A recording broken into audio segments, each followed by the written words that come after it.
Oh my God, they're dead! Who could have done such a heinous act? I bet it was that frog down by the swamp. I don't like that frog. He's got them shifty eyes. It was that convict Ironjaw, that rapscallion. I bet it was that strange shadowy figure that likes to swing in the park on Thursday nights. I swear to you, it was my stuffed panda. He's possessed. It could have been Ricky's arm. We haven't seen it since it got cut off. I definitely know who the killer is. Blank is the killer. Merry Christmas, you filthy animals. Welcome to the holiday edition of Blank is the Killer, the unoriginal horror movie podcast where I watch 6 new-to-me horror movies set around the holidays with a terrifying bonus topic at the end. This episode is all about trying to find great wintry and bloody movies to recommend to all of you before the holidays are over. I want to help guide you through what films are naughty and nice, where naughty just means bad and nice means good. I have a lot to pull out of my bag of movies this week, so hop in the sleigh and prepare for some slaying. Number 1, Better Watch Out, 2016, directed by Chris Peckover. A 12-year-old named Luke has the hots for his 17-year-old babysitter, Ashley, in a pretty creepy way. A guy breaks into the house who is revealed to be Luke's friend Garrett. Luke ties Ashley to a chair and puts an elaborate plan in motion to kill her and her past and current boyfriends. He also ends up killing Garrett, who has a change of heart way too late into the situation and tries to free Ashley. Luke then stabs Ashley in the neck and starts cleaning everything up to frame it as a murder-suicide type deal, which is thwarted when Ashley is found alive. The movie ends with Luke saying they should go see Ashley in the hospital. Luke, the sociopath 12-year-old, is the killer. This is not a Christmas movie. Just because there is snow and one plastic Santa does not mean it's a Christmas movie. Before I go into full rant mode, I'm going to talk about the very few things I liked in this movie. I appreciate the genre twist that happens. I think it's interesting that it goes from a home invasion movie to more of a strange kidnap thing. It's unique even though the story is awful. There is also a shot in this movie that I thought was really cool. It's a shot where Ashley, who is tied to a chair, is picked up after she falls over by Garrett, and the camera tracks her movement back into an upright position. Olivia DeLonge does a pretty good job portraying Ashley. Now that I've gone over the very few good things, this movie is bad. The movie starts off mirroring The Babysitter, a movie I covered in an earlier episode. In both movies, we have a boy who is definitely old enough to stay home alone but is babysat instead. In The Babysitter, we get a wholesome friendship between the kid and babysitter that is torn apart due to a presented situation. In Better Watch Out, we have a 12-year-old boy trying to bang a 17-year-old, then going psycho when she doesn't reciprocate. Before going psycho, the movie is framed in a way that we are supposed to handle the situation like it's lighthearted, that this kid is creepily coming on to this girl. I was a 12-year-old boy once, and a crush on an older girl is completely normal, but this movie pushes so far away from a normal crush that it's unnerving given the ages. After being friend-zoned, little psycho kid starts kidnapping and murdering people. The weirdest thing about this is, normally in these types of movies, the protagonist is the captured character. For example, in another movie I covered, The Loved Ones, you are rooting for the guy that has been captured to escape and for the horrible captors to meet their demise, which in that film they definitely do. I absolutely loved The Loved Ones. In this movie, it feels like you are supposed to be rooting for this little turd, Luke, to get away with being an awful trash boy. The whole time I was watching the movie, I was wondering what creative, gruesome death was planned for the little sadistic brat, and his comeuppance never came. Even when it's revealed that Ashley is alive, meaning his whole plan failed, we get another scene where Luke tells his mom they should go to the hospital so he can obviously get another shot at killing Ashley, thus getting away with everything because it's a killing. I, as the viewer, don't want him to win, but it seems like the writer really wanted me to. I even hear the original ending was a lot more bleak. The motive for Luke being a sociopath is also incredibly lame. His mom was mean to him. He also killed a hamster. Cliché much? All of these deaths that would have any gore are off screen. The movie talks about the logistics of the Home Alone paint can trap, so you know that one of the characters is going to be killed by a swinging paint can. When it happens, there is a terrible slow motion effect, and right when the can would make contact with the victim's face, we get a shot of his feet where mustard and ketchup are poured onto the ground instead. It was seriously some of the worst looking gore I have ever seen. In another scene, Garrett is trying to free Ashley, which I must say a Garrett redemption arc where he turns the tides on Luke and saves the day would have been a good direction to take the plot. But why would we get anything good in this movie? Garrett is finally trying to free Ashley, gives her a strange out-of-place kiss, then right before he can finish releasing her, gets blasted with a shotgun by Luke off-screen. I don't know what this movie wanted to be. The movie doesn't work as torture porn since we don't really get any gory torture. It doesn't work as your run-of-the-mill serial killer film since we don't get to see any interesting deaths. It doesn't work as a comedy since a 12-year-old boy tying up a 17-year-old girl that wouldn't sleep with him and killing people isn't funny, and it doesn't work as a thriller since the movie never has any suspense. There is one scene where Ashley escapes, and it should have been a tense scene, but Luke teleports to her location out of nowhere and hits her with the brick, knocking her out. There is literally no way he could have caught up to her, but since when was the writer trying to make anything in this movie make sense or be interesting? I know misogyny is basically a horse staple, but come on. At least in most movies, you have the truly victorious final girl. In this movie, we just get to watch a young boy torturing a woman for no reason other than her rightfully not being interested in him. I'd say give this a hard pass, unless you want to watch something you can rage at that has no payoffs. Watch The Babysitter if you want something funny, with some incredible deaths, or The Loved Ones if you want a torture porn thriller. Some closing notes. Garrett looks like Beans from Even Stevens. And Patrick Warburton is in this. Patrick Warburton, I still love you, even though you were in this dumpster fire. This movie is naughty. Number 2, Rare Exports, A Christmas Tale, 2010, directed by Jalmari Helander. I want to start off by saying this movie is fun, and I recommend going in blind. If you'd like to see it without me spoiling any of the action, skip to 10 minutes and 56 seconds. Now a quick countdown, and I'll be back to it. 3, 2, 1. A research team has found something encased in ice in the middle of a mountain. A boy named Pieteri believes they have found the first Santa, who is actually a terrifying monster based on a book he has. His dad, Rano, ends up catching a strange old man in a spiked pit made to catch wolves. The man is thought to be the original Santa, but is actually one of many murderous elves that serve him. A ragtag group that includes Pieteri, his dad, and others finds the real Santa still encased in ice. They enact a plan that blows up this evil Santa, thus freeing the elves from his thrall. The gang then makes the elves into 4x Santas that they ship all over the world. The naked old man elves are the killers. I had heard a lot of buzz about this movie prior to watching it, but did not hear much about the actual plot. I really appreciated how unique it is. The idea of a bunch of what appear to be invincible, naked old man elves going around doing Santa's bidding, from kidnapping naughty children to straight up murdering anyone that gets in the way, is bananas. Everything in this movie looks great. The only time any visual effects look iffy is during a scene where children are used as bait and hung from a helicopter. Other than that, it looks great. The movie is set at this beautiful frozen frontier in Finland, where all the characters have guns and get around on snowmobiles.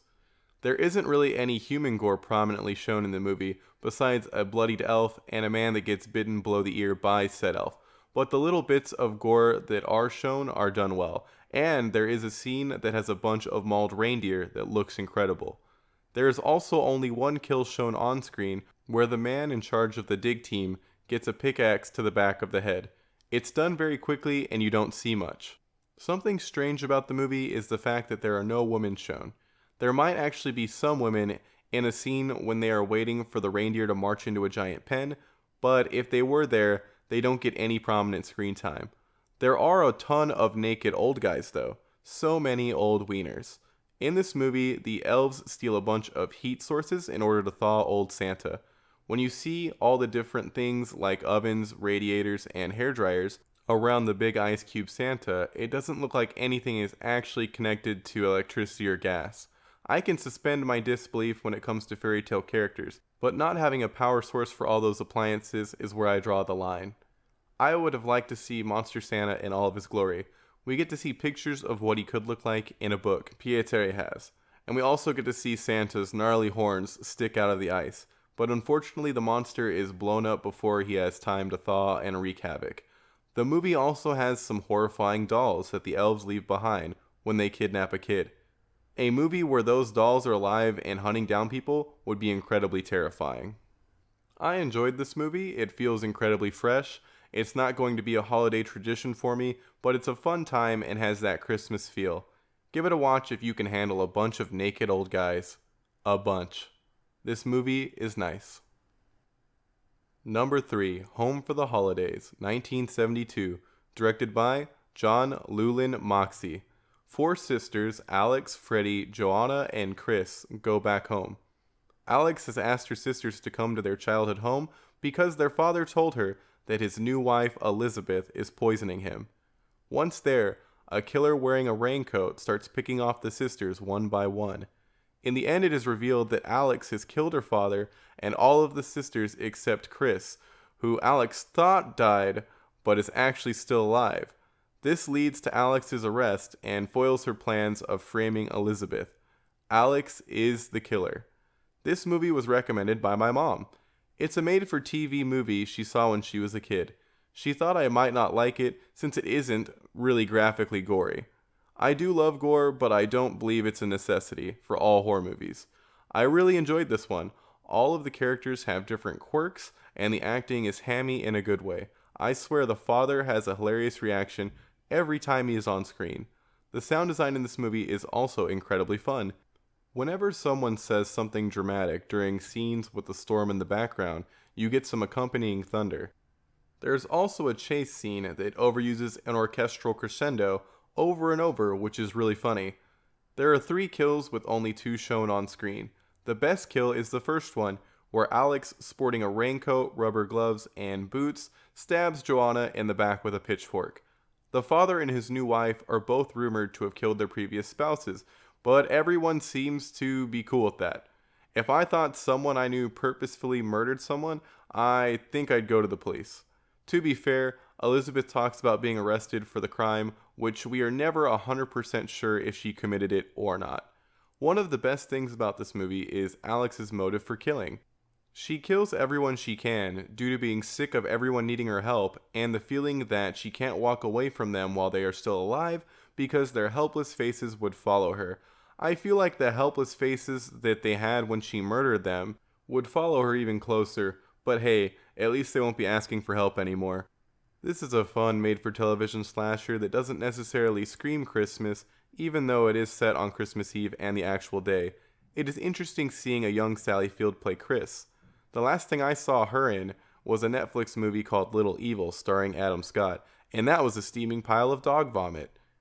Give Home for the Holidays a watch if you are looking for a nice, lighthearted, whodunit slasher. This movie is nice. Number 4, Christmas Evil, 1980, directed by Lewis Jackson. A boy named Henry sees Mommy getting felt up by Santa Claus.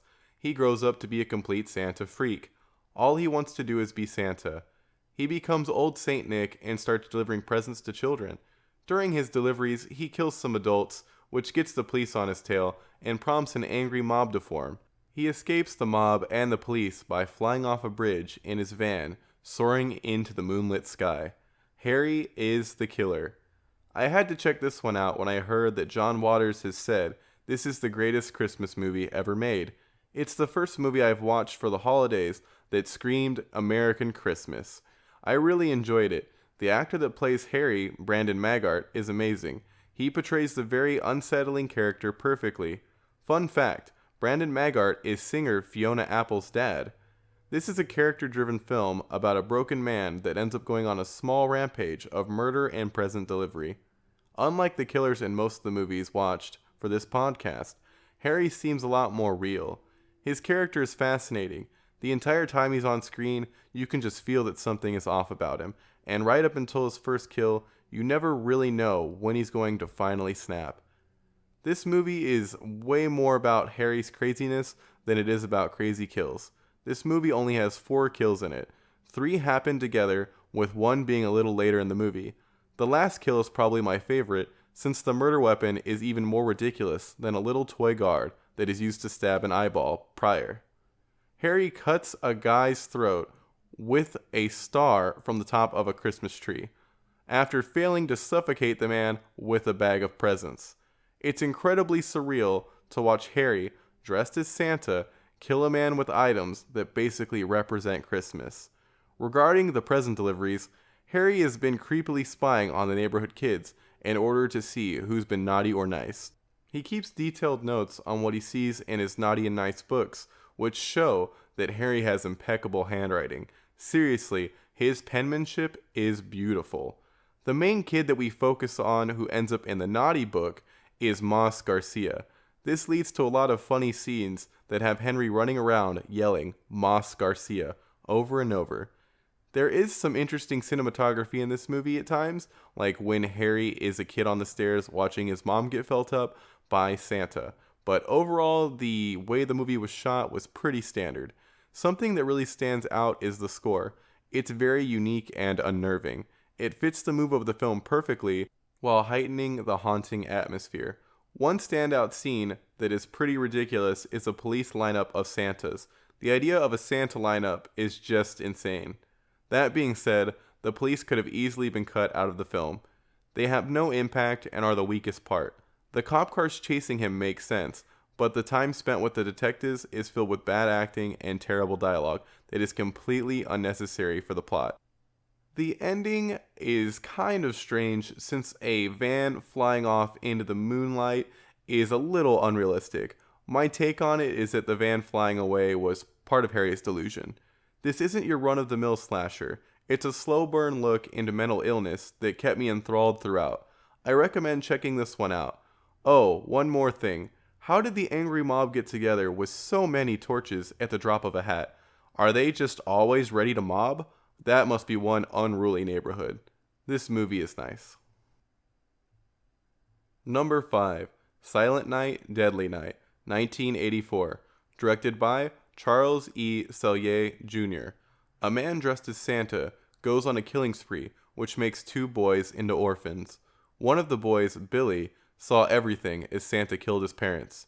Billy and his brother are then shown growing up in an orphanage run by nuns. Billy is unfairly treated and punished by the Mother Superior throughout his time there. He then gets a job at a toy store. He is a good worker, but ends up snapping when he has made the store Santa and sees something that reminds him of his mom's death.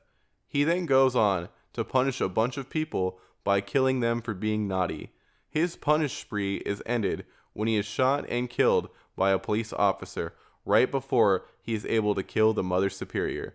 Billy, Officer Barnes, and a criminal Santa are the killers. Since I didn't hit on Officer Barnes in my summary, he is the killer because he fills an old deaf pastor dressed as Santa with lead. He thought that poor Father O'Brien was Billy. Come on, Officer Barnes, you killed the wrong Santa in front of a group of kids and everything. You monster. This movie is similar to Christmas Evil. We have 2 movies where kids see something in their past related to Santa that haunts them. Then later on, they snap and begin killing people while dressed as Santa. Quick side note, Santa and Satan are made up of the same letters. Coincidence? Anyway, while Christmas Evil is more of a story of a man having a mental breakdown and killing a few people, Silent Night, Deadly Night is a straight up slasher. Billy kills way more people in a ton of different ways with lots of gore. Billy's first kill shows that he is incredibly jacked. He hangs a guy by pulling him off the ground using only one arm and Christmas lights. The guy looks like he could have easily weighed 200 pounds. That's some supernatural strength right there. There are a bunch of unique kills in this movie, but an axe is the primarily used weapon.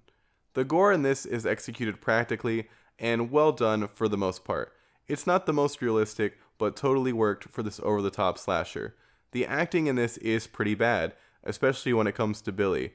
When 50% of his dialogue is the word punish, I can't really fault him for the hand-up delivery. Luckily, the bad acting only makes this movie funnier. One thing that I didn't like about this movie is the lack of comeuppance for the Mother Superior. She is a ruthless, evil character and the main catalyst for Billy going off the deep end. There are 4 sequels, and Billy's brother Ricky is the new killer in the next 2, so it's entirely possible that Ricky kills the Mother Superior, since the first film ends with Ricky looking at her and saying, "Naughty." I will definitely be checking out the sequel for the next episode. I hear it has a ton of flashbacks to the original, so I didn't want to watch it right after the first one. If you've ever been to the Alamo Drafthouse, you've probably seen a scene from the second movie. There is a scene where Ricky kills a dude in a movie theater after saying, "Shh, naughty," that the Drafthouse uses as an anti-talking PSA. The sequel also is the movie where Garbage Day comes from, so I'm very excited to see that. There was a ton of controversy surrounding the movie because the advertising had a murderous Santa. A lot of people complained that it was scaring the children, which got the ads pulled. It even got the movie taken out of theaters for a while. This movie is incredibly dumb in the best possible way. Definitely give this one a watch to get into that good holiday spirit. It's got more horrible Christmas songs than you can imagine. This movie is nice. Number 6, New Year's Evil, 1980, directed by Emmett Alston. Diane is hosting a musical call-in show on New Year's Eve. Her son shows up before the show, but Diane isn't really interested in what's going on with him. Once the show starts, she receives a call from a man that wants to be called Evil. Evil says he is going to kill someone every time the clock strikes midnight throughout all the US time zones. Evil follows through with his New Year's resolution of upping his murder count. He then shows up at the building where Diane's show is taking place. Evil gets inside, and it is revealed that he is Richard, Diane's husband, who was recently in a sanatorium. He tries to kill her, but his plan is foiled by the police, which prompts him to jump off the roof, killing himself. The movie ends with their son driving away in an ambulance with Diane in the back after it's revealed that he killed the driver. Richard and his son are the killers. I wanted to get at least one New Year's horror movie in before the next episode, and this is it. This movie reminded me heavily of the Hitman video game series because our main character, Richard, is like Dana Carvey, you know, the master of disguise. His disguises include an orderly, disco man, priest, police officer, and tracksuit Richard Nixon. Richard, aka Evil, is a lady killer in both senses. For his first 2 kills, he seduces 2 ladies, then murders them. His main motive is that his wife is mean to him, just like all the other women in his life, which is really stupid. Diane is trying to focus on her career, and seems to also be the provider for the family, but Richard and their son are babies that need constant attention. Richard, if you didn't think your wife was giving you enough attention, maybe a divorce would have been a good option, since the beginning of the movie shows that you have no problem finding other ladies to murder, hang out with. And hey, maybe if you keep trying, you'll find a girl who won't be mean to you. Probably not, but it seems like a better alternative from the outside. Most of the kills in this movie are off-screen. The only deaths you actually see are Richard's second victim, who is suffocated with a plastic bag, and Richard himself when he jumps off the roof. Speaking of Richard's death, the way it is done is completely terrible. He jumps off the roof. You see him falling for about 2 seconds, and then you get a nice cut to him just laying on the ground. No sound effects or anything to emphasize him hitting the ground.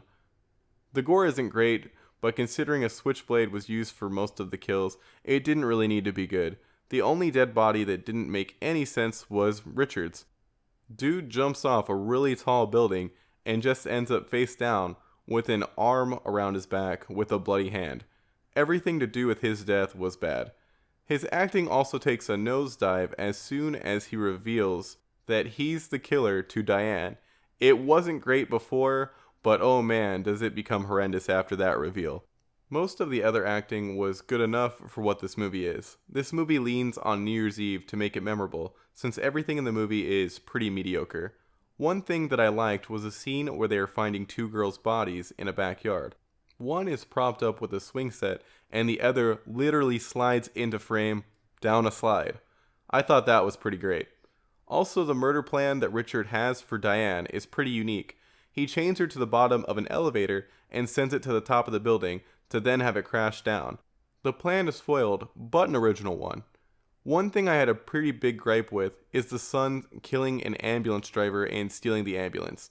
He is wearing his dad's Nixon mask, does this all with a huge crowd around him, then chills in the driver's seat waiting for his mom to be loaded into the back. How is it possible that no one saw any of this? Sure, the events of him actually killing the guy are all off screen, but still, someone had to notice this weirdo in a mask sitting in the driver's seat at the very least. You can clearly see that there are people around the ambulance that can easily see the driver. Diane is played by Ross Kelly from Happy Days, and this was cinematographer Thomas E. Ackerman's first big film. He went on to be the cinematographer for a ton of movies, including Beetlejuice, Baby's Day Out, Jumanji, Rat Race, Anchorman, and many others. New Year's Evil is okay. I don't recommend it though. If you absolutely need a New Year's Eve horror film to watch, it works for that. I'm going to try to find something better before then for all you listeners. This movie is naughty. Number 7. Ash vs. Evil Dead, 2015 onwards. Developed by Sam Raimi, Ivan Raimi, and Tom Spezialy. It has been 30 years since the events of the original Evil Dead movies. Ash Williams and his friends, Pablo and Kelly, are thrown into the roles of demon and deadite hunters to mostly clean up situations caused by Ash's buffoonery. Many crazy twists and turns happen during their journey to save the world. Demons and deadites are the main killers. Ever since I saw the original Evil Dead way back when, I was a fan of the franchise. Its camptacular comedy and gross-out splatter gore fill my heart with joy. Sam Raimi is one of my favorite directors due to his willingness to do fun and unique things with whatever he touches. When I heard about this show, I was excited to see how crazy deadite battles and Ash's ridiculous antics would work in an episode format. For the most part, the show is absolutely amazing. Every episode has incredible practical effects and insane blood-gushing kills. I am honestly stunned by the amount of practical effects in this show, since it is packed full of them every episode. The amount of time it must have taken to make all of the dead bodies alone blows my mind. This show has more love pumped into it than most modern horror blockbusters. It is by far one of the funniest shows I've ever seen. Ash is a hilarious douchebag, and the events that happen to him and the dialogue in this show put a smile on my face the entire time, with laughs escaping my mouth far more than usual. The acting overall is good enough. I don't feel like the acting has ever been one of Evil Dead's strong suits, given how campy and hammed up most of the delivery is. I honestly don't think I'd want it to be seriously acted. The comedy is heightened by the ham. It's been quite some time since I've seen the first season, which I definitely need to rewatch now that both seasons of the show are available on Netflix. It being on Netflix finally allowed me to finish the second season, so the second half of that season is a lot fresher in my mind. There is an episode in the second season that has a felt puppet Ash that is just incredible. I love the humor, I love the effects, I love the basic premise of the show. That being said, the show has some huge issues when it comes to having an overarching plot, which is really apparent during the finales. The finales of both seasons are incredibly weak. I remember finishing the first season with my friend and us both turning to each other saying, "That's it?" The second season's ending is also really weird and doesn't make much sense, but hey, they decided to throw time travel into the mix for the last 2 episodes. If you can ignore some bad plot decisions and lackluster finales, I promise that everything else in this show is an incredible ride through crazy deadite comedy Splattertown. Definitely check this show out as soon as possible, especially since it can be easily binged on Netflix now. Wow, so much red snow. I hope that I was able to help all of you have a red Christmas, which I just found out is the name of a horror movie that was recently released. Maybe I'll check that out next episode. As always, a big shout out to Sticker Fridge for hosting the podcast on their website and iTunes. Go check out their amazing content at stickerfridge.com, YouTube, and iTunes. They are going to be releasing the first episode of a planned series called Time Slice in the very near future. It's about pizza delivery and time travel. If you'd like to support the Sticker Fridge network, head on over to stickerfridge.com. There is a special Amazon link on the homepage that kicks back a little something something when people use it to purchase things. I know that all of you use Amazon anyways, so why not just be super cool and take an extra second to use the link on the homepage to do your Amazon shopping. If you don't see the link, turn off your ad block for another second. So maybe like 2 seconds to do something really cool. The next episode will be up on New Year's Eve since Christmas will be over by then, and it's a little short notice for more New Year's Eve movies. If I watch anything that I think you need to know about before then in order to get festive, I'll throw some clips on my Facebook and Instagram at BonesawBaker to let you know. Oh, would you look at that? I have a few more items on my Naughty and Nice list. On the nice list, we have Gremlins, obviously, and Black Christmas, the original, which pioneered the slasher genre. On the naughty list, we have Krampus, since amazing practical effects don't make up for a terrible plot and awful characters. That's it for this episode. If you could, leave a review on iTunes. Allegedly that does something based on what I've heard from other podcasts I listen to, but hey, I'm not going to force you to do it. And one other thing I want you to do, and to make sure you do, is stay frosty.